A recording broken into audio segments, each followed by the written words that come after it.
Once you've determined your thesis statement, you've actually gotten to the point now where you can start working on the paper itself. The first thing you need to do after working on the thesis statement is to make a first impression. This is the role of your introduction. This is the paragraph at the very beginning that grabs the reader's attention and draws focus to your topic and uses your thesis statement that you just created to establish the goal of your paper.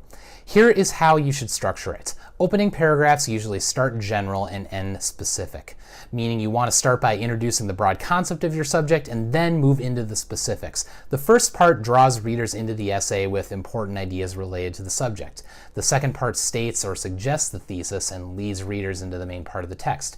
Thesis statements usually appear at the end of introduction paragraphs. Often they are the final sentence in your introduction. It's a good rule to follow, but if you've constructed an intro and you really feel like the thesis statement works better as like the second to last sentence, that can be acceptable, so just talk to me if you have any questions about that. An effective introduction will include all of the following: a hook, a preview of the topic to be covered, and your thesis statement. The hook is your essay's first impression. It's the part that draws your reader in and makes them want to keep reading. Now, I know I'm talking a lot about wanting your reader to keep reading, but you may be thinking to yourself, well, this is just a school assignment. No one outside of maybe a few friends or Mr. Walters is going to read it. Well, if I'm your reader, you want me to keep reading, don't you?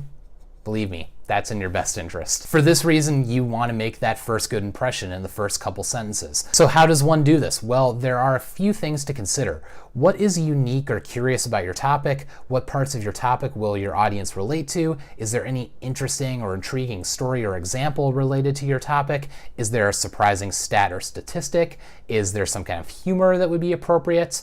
All of these things are great for developing that hook, that first nugget of information that will draw your reader in. A few specific things you can do to create an effective hook are start with a dramatic scenario or anecdote, which is another way of saying story. Begin with a powerful quote that relates to your topic, but don't make it too long. You don't want to have like a whole paragraph of a quote. That wouldn't leave a good impression. Like something short, sweet, and punchy would be much better as a hook.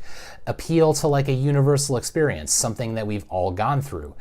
Make your readers go, huh, or really, or you've got to be kidding me. Often this can be accomplished through an intriguing or shocking fact or statistic. If you begin your paper by saying, did you know that approximately 70% of kangaroos sweat Nutella?